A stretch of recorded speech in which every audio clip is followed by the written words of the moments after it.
नमस्कार दोस्तों, स्वागत है आप सभी का हिंदी नॉलेज हब में। मैं आपका दोस्त विराट कुमार। भारत के महत्वाकांक्षी मानव अंतरिक्ष मिशन गगनयान को लेकर एक बेहद बड़ी और ऐतिहासिक खबर सामने आई है। देश ने एक और ऐसा मुकाम हासिल कर लिया है जो भारत को मानव अंतरिक्ष उड़ान के और करीब ले जाता है। 10 अप्रैल को श्रीहरिकोटा स्थित सतीश धवन स्पेस सेंटर में गगनयान मिशन का दूसरा इंटीग्रेटेड एयर ड्रॉप टेस्ट सफलतापूर्वक पूरा किया गया।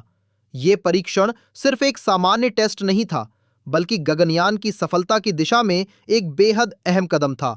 इस टेस्ट में गगनयान के क्रू मॉड्यूल का एक सिमुलेटेड संस्करण इस्तेमाल किया गया, जिसका वजन करीब 5.7 टन था। इस भारी मॉड्यूल को भारतीय वायुसेना के चिनूक हेलीकॉप्टर द्वारा लगभग 3 किलोमीटर की ऊंचाई तक ले जाया गया।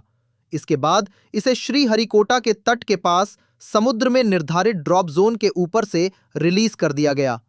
जैसे ही ये मॉड्यूल हवा से नीचे गिरा, उसी समय इसकी सबसे अहम तकनीक यानी पैराशूट सिस्टम ने काम करना शुरू किया। कुल 4 प्रकार के 10 पैराशूट एक तय क्रम में खुले।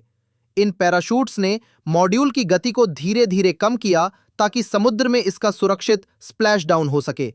और सबसे खास बात यह रही कि मॉड्यूल पूरी तरह सुरक्षित तरीके से समुद्र में उतरा। इसके बाद भारतीय नौसेना ने तुरंत एक्शन लेते हुए इसे सफलतापूर्वक रिकवर भी कर लिया। इस पूरे परीक्षण का मुख्य उद्देश्य था गगनयान के क्रू मॉड्यूल में लगे पैराशूट आधारित डिससेलरेशन सिस्टम को वास्तविक परिस्थितियों में जांचना। और इस टेस्ट ने यह साबित कर दिया कि भारत का यह सिस्टम पूरी तरह विश्वसनीय और मजबूत है। ये परीक्षण अगस्त 2025 में हुए पहले IADT-01 टेस्ट का अगला चरण था और अब ये आने वाले अनक्रूड मिशन G1 की तैयारी को और तेज करेगा।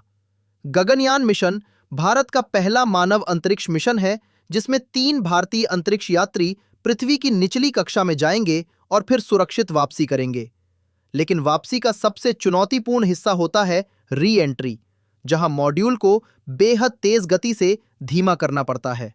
यही वजह है कि पैराशूट सिस्टम इस मिशन का सबसे महत्वपूर्ण हिस्सा माना जाता है।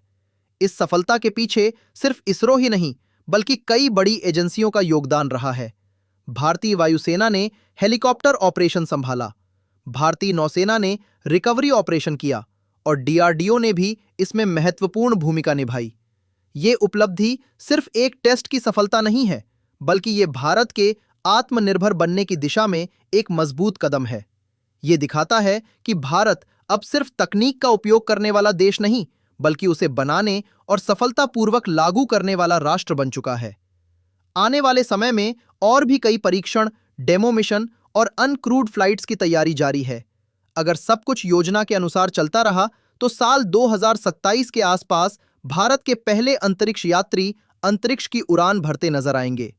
ये वाकई में हर भारतीय के लिए गर्व का पल है और हमारे वैज्ञानिकों की मेहनत को सलाम करने का समय है। तो आप क्या सोचते हैं?